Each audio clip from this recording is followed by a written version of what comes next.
Дүйнөлүк көчмөндөр оюндары этностук спорт түрлөрү боюнча уюштурулуучу эл аралык спорттук мелдеш. Мелдешти өткөрүү демилгеси 2012 жылы Түрк кеңешинин саммитинде Кыргыз Республикасынын ошол кездеги президенти Алмазбек Атамбаев тарабынан көтөрүлүп, 2014 жылы тарыхта биринчи ирет Кыргызстанда Ысык көлдүн жээгинде өткөрүлгөн. Ага Кыргызстандын, Белоруссиянын, Казакстандын, Тажикстандын, Өзбекстандын жана Россиянын командалары катышкан. Максаты көчмөн элдер маданиятын сактоо жана кайра жаратуу. Биринчи дүйнөлүк көчмөндөр оюнуна спорттук жаатына байланышы бар 771 адам катышкан. Ат оюндарына 230 ат колдонулган. Ал эми маданий программаны өткөрүүгө 1200 адам катышкан. ТВ жаатындагы адистер 40 өлкөдөн келип, маалыматты чагылдырып берип турушкан. Жалпы көрүүчү аудитория 230 миллион адамды түзгөн.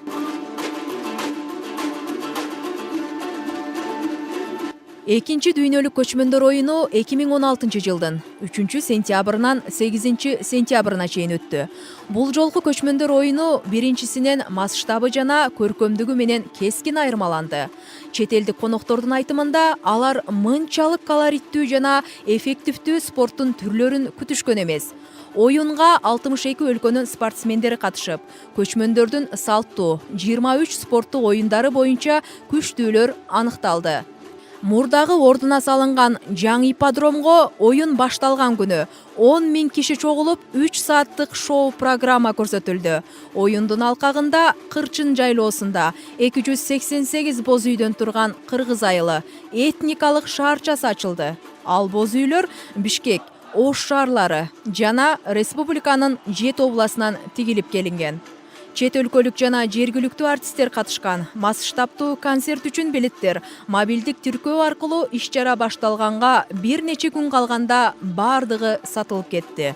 Маш ботойду ойногон 1000 комузчу оюндун көркүн ачып, Гиннестин китебине киргизүү сунушталган.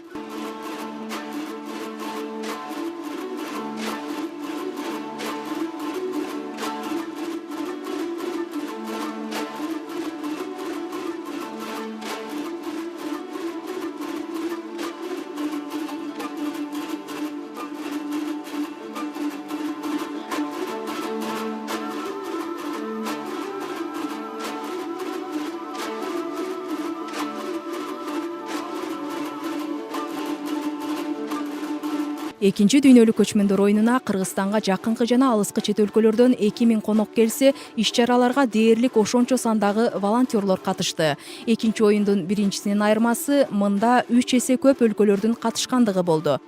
Бул жолу 62 өлкөнүн спортсмендери тартылышты. Чет өлкөлүк 500дөн ашуун журналисттер дээрлик миллиардка жакын жер шаарынын жашоочуларына бир гана спорт оюндарын эмес, көчмөн элдеринин маданияты тууралуу маалымат жеткирип турушкан.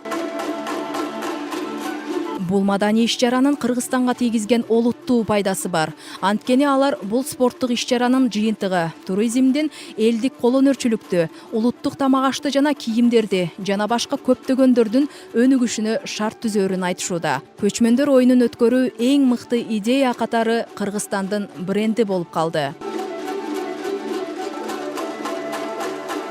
Белгилей кетсек, мындан ары дүйнөлүк көчмөндөр оюну ар 2 жыл сайын катуу даярдык менен өткөрүлүп турмакчы.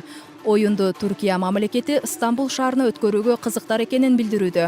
Бирок азырынча Кыргызстандын Ысык көл аймагында гана өткөрүү чечими кабыл алынган. 2018 жылы күз мезгилинде өтө турган дүйнөлүк көчмөндөр оюндары буга чейин өткөрүлө турган оюндардан олуттуу айырмаланат.